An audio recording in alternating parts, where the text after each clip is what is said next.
जो हाफिज साहब मुसलसल क्रिटिसिज्म करते हैं, क्रिटिसिज्म करना हाफिज साहब अच्छा नहीं है। मैं यही बात कर रहा हूँ, अब आपको ऑस्ट्रेलिया के खिलाफ जाके खेलना है 4 नवंबर को, आपके पास व्हाइट बॉल का कप्तान नहीं है, आपको ओडीआई भी खेलना है, आपको टी20 भी खेलना है, और आपके पास अभी तक कप्तान नहीं है। रिजवान को बनाएंगे अगर ओडीआई का कैप्टन, तो फिर टी20 का कप्तान कौन होगा? फखर जमान ने तो वैसे ही बोर्ड से मुतालिक और बाबर के हक में जो बयानात दिए, अपने पैर पे खुद कुल्हाड़ी मारी है।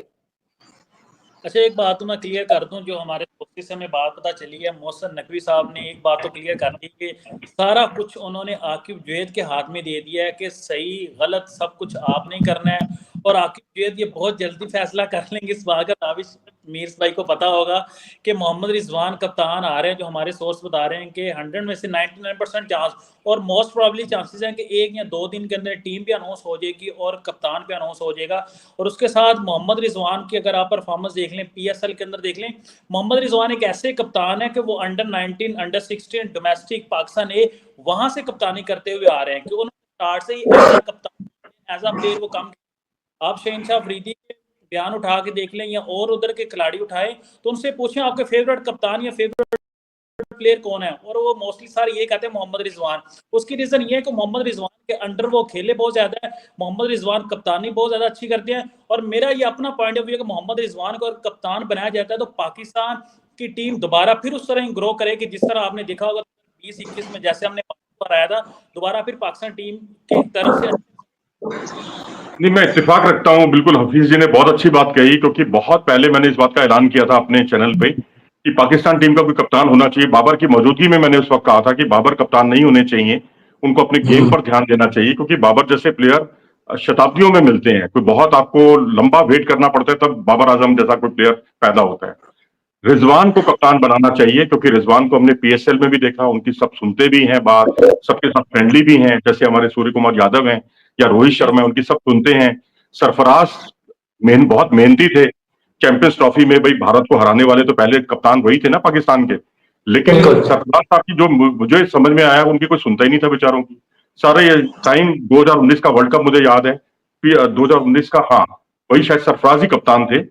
सारे दिन वो चिल्लाते रहते थे पीछे, कोई सुनता ही नहीं था उन बेचारों की। तो कप्तान होना ज्यादा टाइप का, मतलब हाँ जी, कुछ कह रहे थे जी।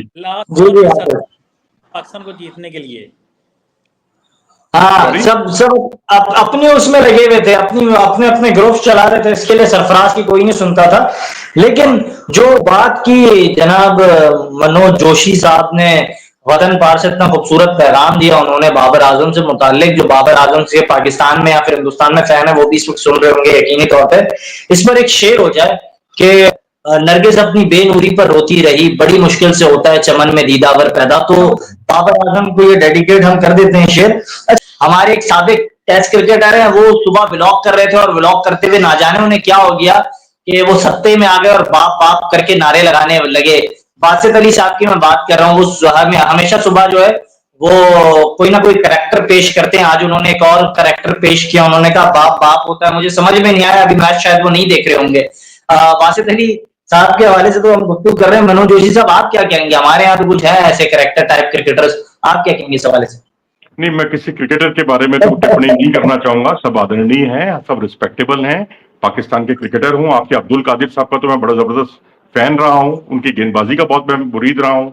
आपके सरफराज खान जो इमरान खान के साथ जो बॉलिंग किया करते थे, सरफराज नवाज, वो दिल्ली आए थे, दिल्ली की टीम को उन्होंने कुछ टाइम कोचिंग दी उन्होंने, 1 हफ्ता, तो हफ्ता नहीं बल्कि 10-12 दिन यहाँ रहे थे दिल्ली में। तो उस दौरान उनसे मेरी मुलाकात हुई, मैं बड़ा उनसे प्रभावित हुआ।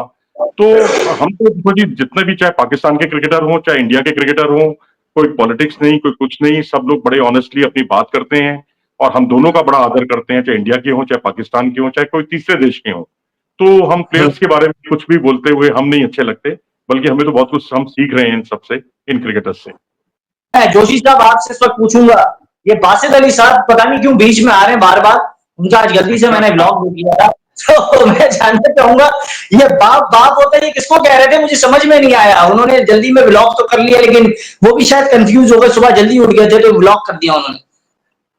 पता नहीं जी, एक बार कुछ सहवाग का कोई मामला था, बाप होता है, उन्होंने शोएब अख्तर के लिए कुछ बात कही थी किसी उसमें, और शायद उनसे कुछ जोड़ रहे हूँ, मुझे पता नहीं आप किस कंटेक्स्ट में उन्होंने कहा है। मैंने ना वो प्रोग्राम देखा है उनका, ना सुना है, लेकिन बस मैं, क्योंकि आपने